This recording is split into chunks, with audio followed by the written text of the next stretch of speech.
매주일 설교 때마다 코로나19에 관한 이야기를 하게 됩니다. 참으로 안타까운 현실입니다. 다행스럽게도 최근 우리나라는 확진자 수가 계속해서 50명 이하, 어제는 몇 명이었는지 아직 제가 모르겠습니다만은 50명대, 30명대 이렇게 감소되고 있다는 질병관리본부 질본의 보고를 듣습니다. 어제 4월 11일 0시 보고에 따르면 누적 확진자 수가 1480명, 그리고 격리 해제된 사람이 7243명, 안타깝게 목숨을 잃은 사람이 코로나19로 목숨을 잃은 사람이 211명이나 되었고, 치명률은 2%에 올라섰다라고 보고하는 것을 들었습니다. 세계의 상황은 더욱 심각합니다.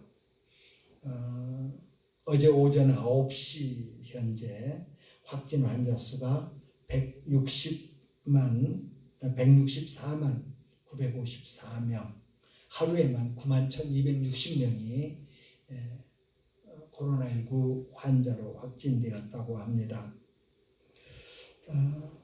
사망자도 하루에 7,049명이 늘어서 지금까지 총 10만 1,665명이 사랑하는 사람들의 곁을 떠났다라는 그런 보고를 접합니다.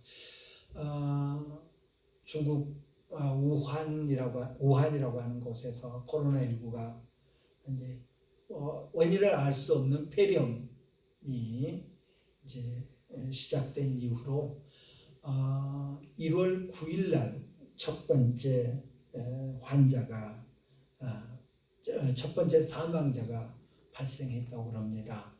1월 9일 날 첫 번째 사망자가 발생한 이래로 그러니까 넉 달 만에 10만 명에 달하는 사람들이 목숨을 잃었습니다. 엄청난 일이죠. 엄청난 일이죠. 어제는 엊그제죠.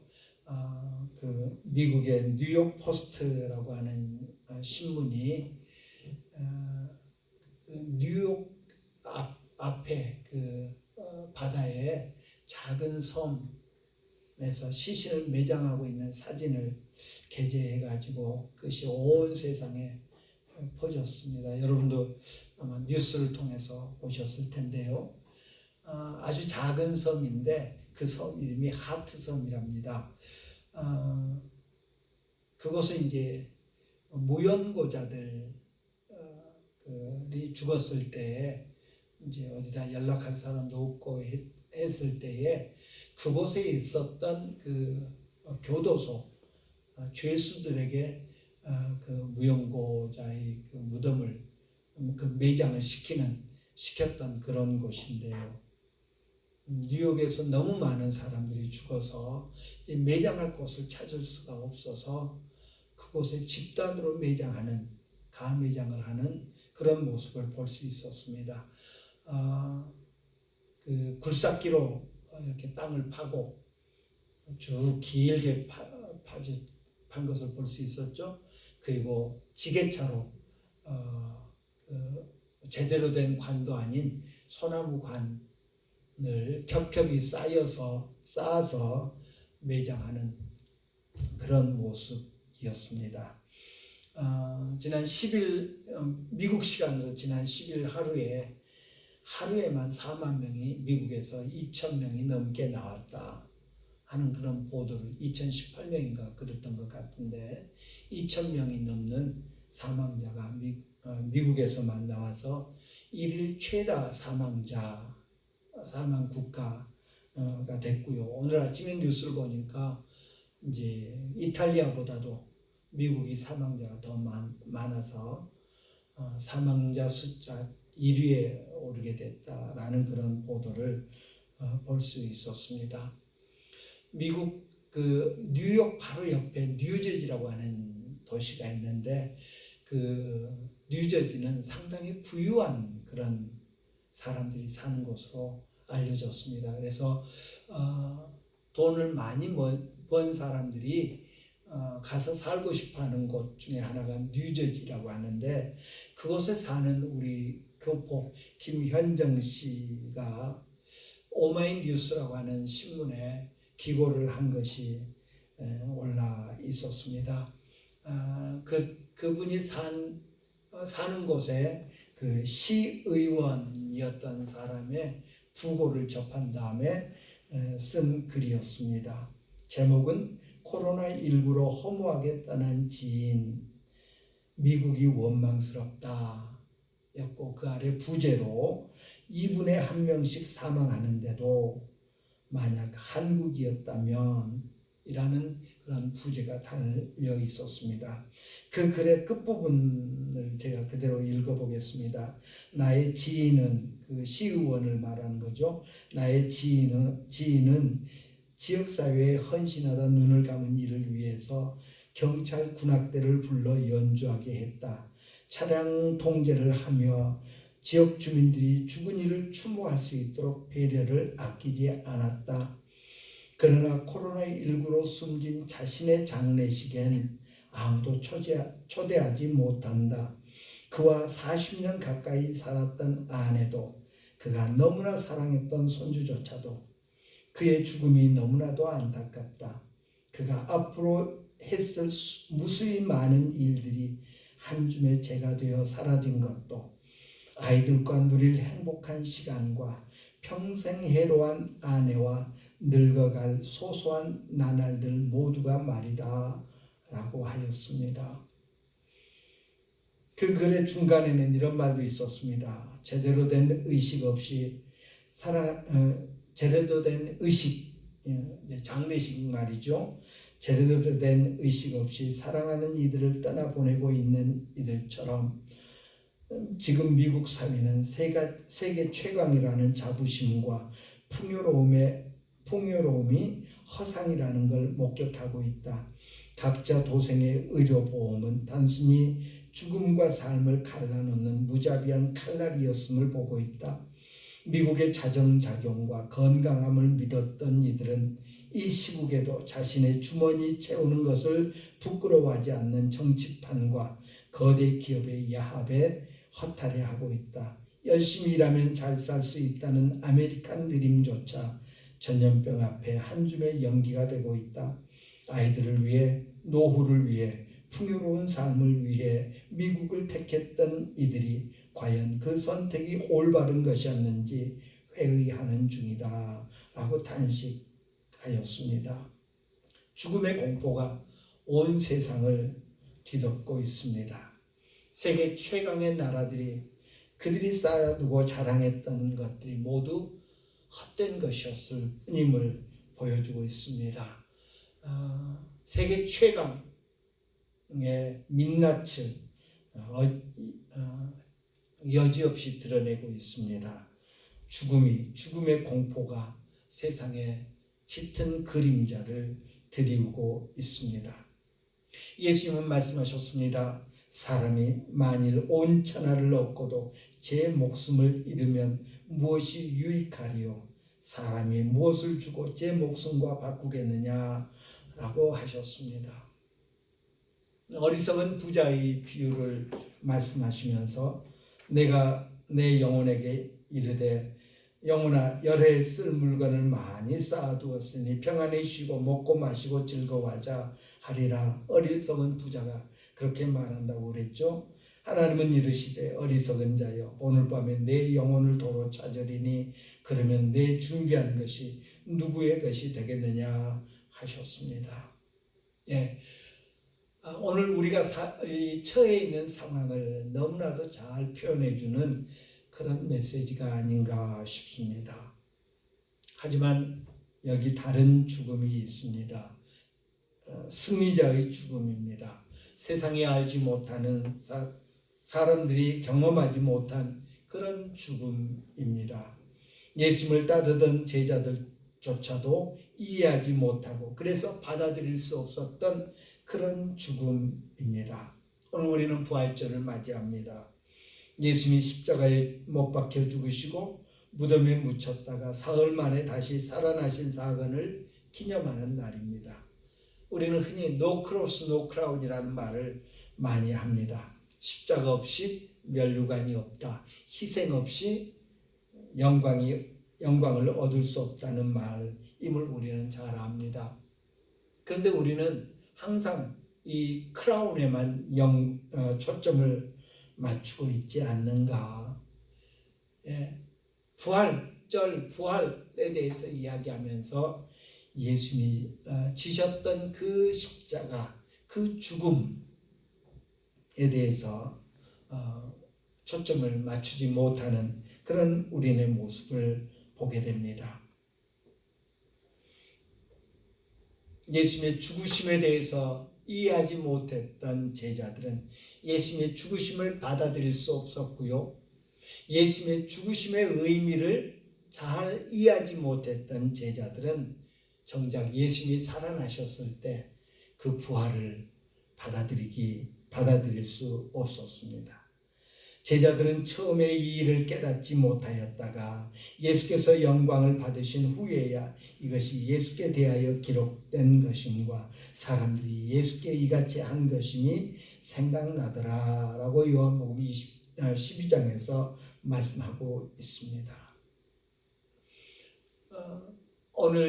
오늘과 그리고 다음 주에 걸쳐서 우리 십자가와 영광의 의미를 다시 한번 생각하려고 합니다. 오늘 본문에 의하면 오늘 본문 31절은 그가 나간 후에 예수께서 이르시되 지금 인자가 영광을 받았고 하나님도 인자로 말미암아 영광을 받으셨도다 라고 말씀하고 있습니다. 십자가가 하나님의 영광이다 라는 것입니다. 예수님이 오늘 본문 31절에서 말씀하신 지금은 언제입니까? 바로 그 앞에 보면 예수님이 제자들과 같이 식사를 하는, 흔히 말하는 성만찬을 하는 장면이 나옵니다. 유다가 그 조각을 받고 예수님이 유다에게 떡 조각을 주지요. 그 조각을 받고 곧 나가니 밤이러라.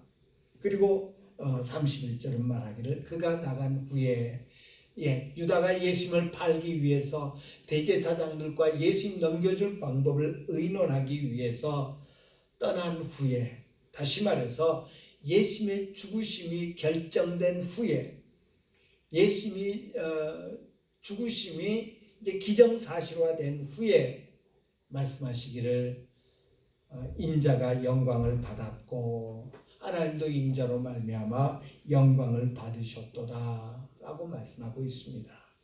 따라서 예수님의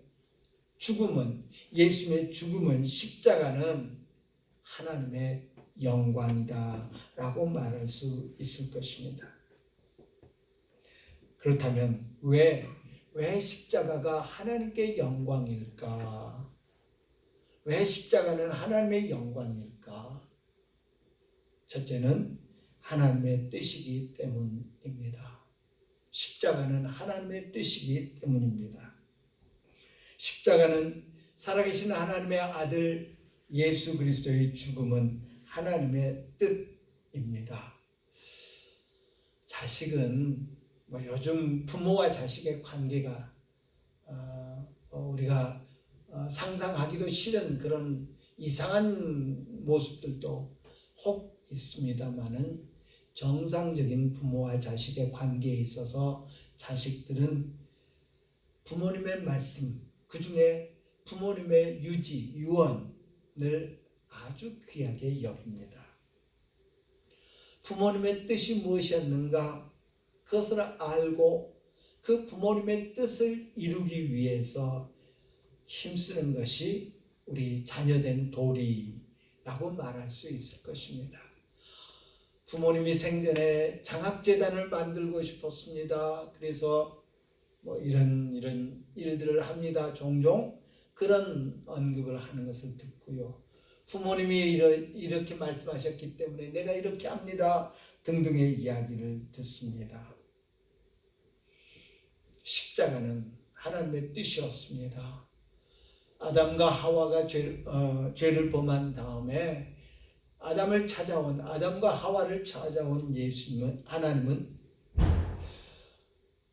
뱀에게 그렇게 말씀해 주셨죠. 내가 너를 여자와 원수가 되게 하고 내 후손도 여자의 후손과 원수가 되게 하리니 여자의 후손은 내 머리를 상하게 할 것이요 너는 그의 발꿈치를 상하게 할 것이니라 라고 말씀하셨습니다. 원복음이라고 그러는데요. 창세기 3장 15절에서 인간이 죄를 범한 바로 그 순간 찾아오신 하나님은 인간의 구속에 대한, 인간의 대속에 대한 약속을 해주고 있습니다. 뜻을, 계획을 밝히고 있는 것을 봅니다. 하나님의 뜻은 분명했습니다.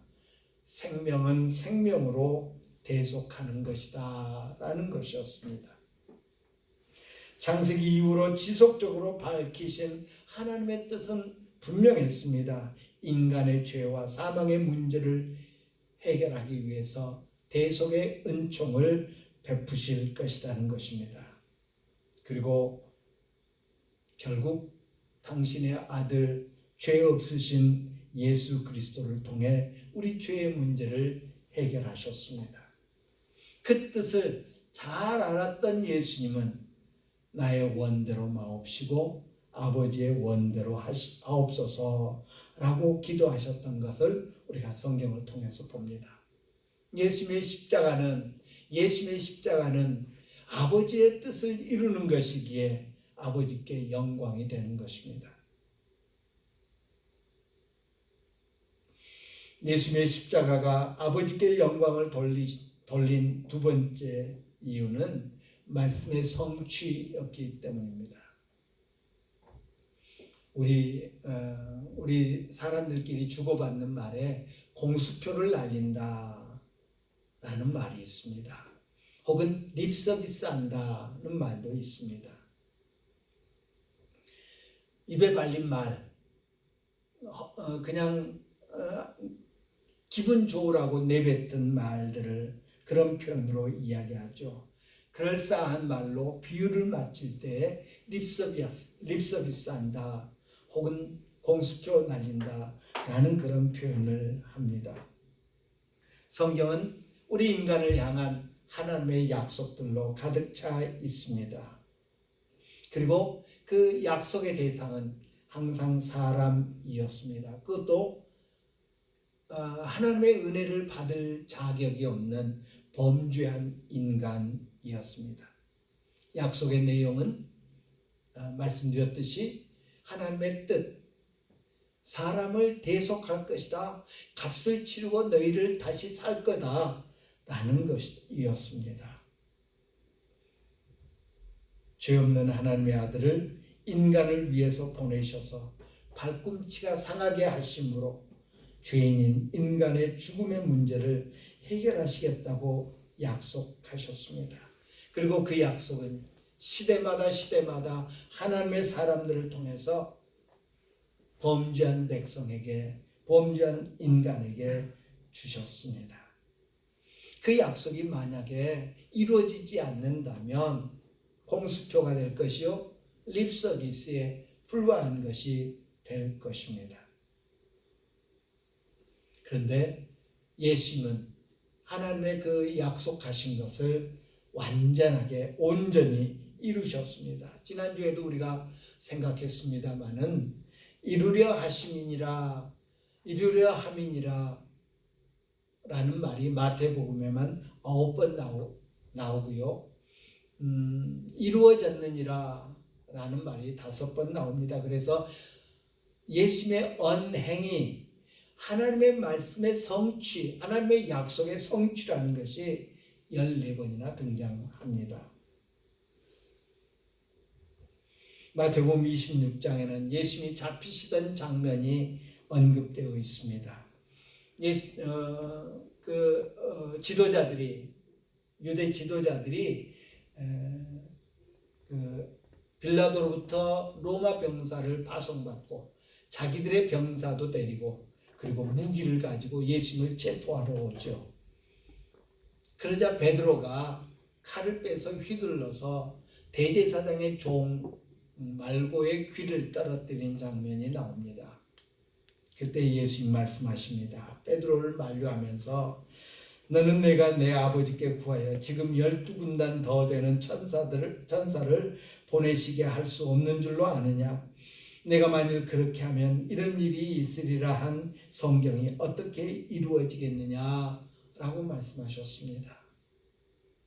그는 십자가를 받아들입니다. 마셔야 할 잔을 마시기로 결단합니다. 왜? 하나님의 뜻이, 하나님의 말씀이, 하나님의 약속이 이루어지도록 하기 위함이었습니다. 예수님이 십자가를 지심으로 아버지의 말씀이, 아버지가 하신 말씀이 공수표가 되지 않게 했습니다. 하나님으로 립서비스하는 분이 되지 않게 하셨습니다. 예수님은 십자가의 죽으심으로 하나님의 말씀의 성취됨을 보여주셨습니다. 하나님께 영광 돌렸습니다. 예수님의 십자가가 하나님의 영광인 세 번째 이유는 십자가를 통해 하나님이 누구신가를 사람들에게 보여주셨기 때문입니다. 만약에 누군가가 여러분의 부모님을 오해하고 잘못 알고 있고 부모님에 대해서 진실이 아닌 이야기를 한다고 할 때 어떻게 반응하시겠습니까? 사실은 그게 아니라고, 우리 아버지는 이런 분이라고, 우리 아버지는 이런 일을 하셨더라고 진실을 밝히기 위해서 할 수 있는 모든 일을 다 하는 것이 자식된 도리 아니겠습니까? 십자가는 사람들에게 하나님이 이런 분이시다 라는 것을 보여주는 가장 적극적인 방편이었다고 말할 수 있을 것입니다. 성경은 하나님의 사랑에 대해서, 그의 백성들을 향한 하나님의 사랑 표현이 가득 차 있는 것을 봅니다. 모든 세대의 모든 사람들에게 사랑한다고 말씀하셨고 또 사랑을 보여주셨습니다. 그럼에도 불구하고 죄로 인해서 마음이 우둔해진 인간들은 하나님의 사랑을 알아차리지 못했습니다. 그래서 늘 묻습니다. 하나님이 정말 사랑하시기나 하는 건가요? 하나님이 우리를 당신의 백성이라고 그러면서 사랑하시기는 하는 건가요? 기억하고 있기는 하는 건가요? 응답하시기는 할 건가요? 라고 묻습니다. 마치 하나님 얼마나 나를 사랑하십니까? 아버지 얼마나 나를 사랑하십니까? How much do you love me? 라고 묻는 것과 같다고 할 것입니다. 그 끝없는 질문에 대해서 예수님, 하나님께서 결정적으로 당신의 아들을 통해서 보여주셨습니다. 당신의 아들을 통해서 그들에게 답해 주셨습니다. 하나님이 세상을 이처럼 사랑하사 독생자를 주셨으니, 하나님이 세상을 이처럼 사랑하사 독생자를 주셨으니, 바울 사도는 그 사랑을 깨닫고 그렇게 고백합니다. 자기 아들을 아끼지 아니하고 우리 모든 사람을 위하여 내주신 이가 어찌 그 아들과 함께 모든 것을 우리에게 주지 아니하겠느냐라고 하셨습니다.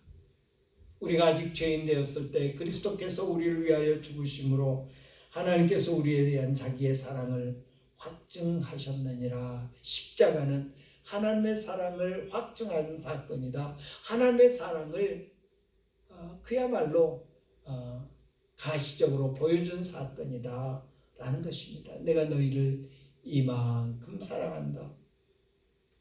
I love you this much. 나는 너희를 이만큼 사랑한다 라고 말씀하신, 소리치고 있는 사건이 바로 십자가다 라고 말할 수 있을 것입니다.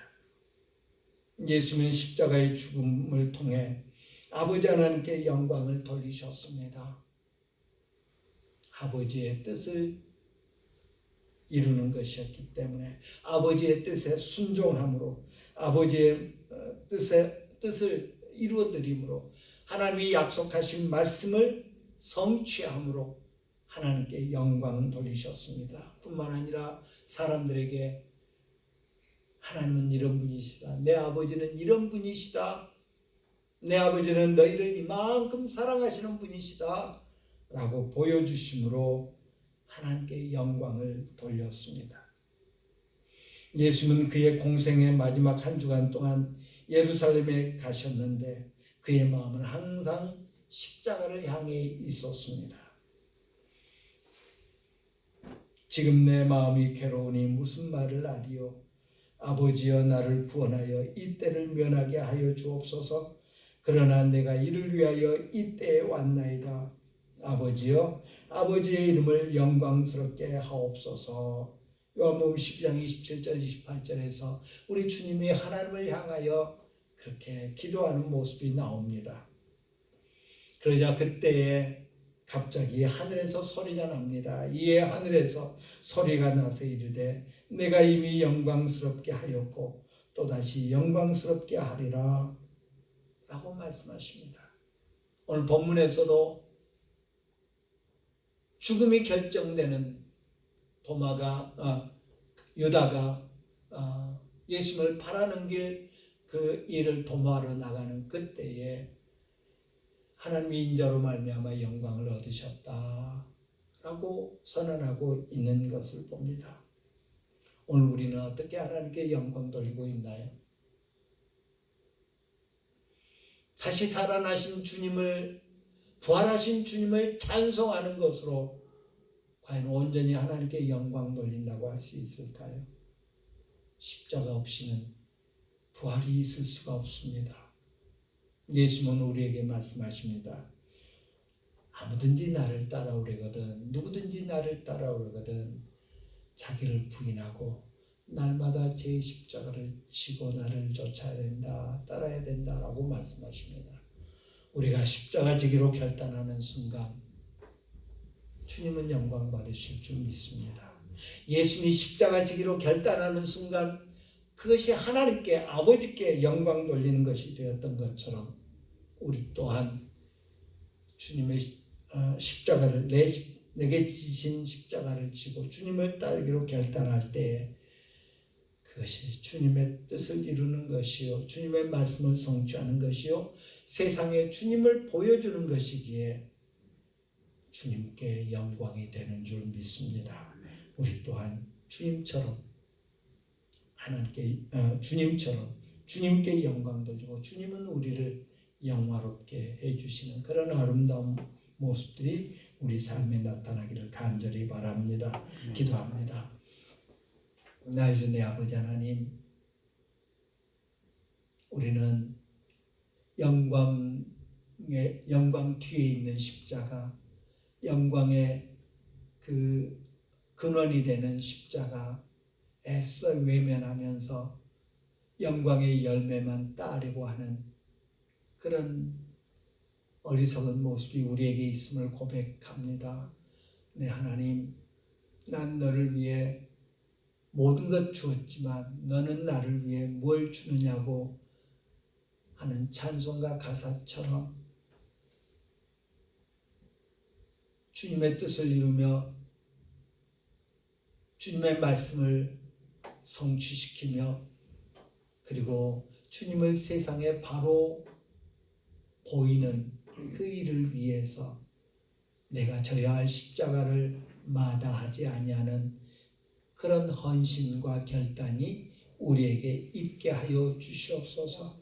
그리하여서 정말 하나님께, 주님께 영광 돌리고 또 주님이 우리를 영화롭게 하시는 것을 체험하는 우리 모두가 되게 도와주옵소서.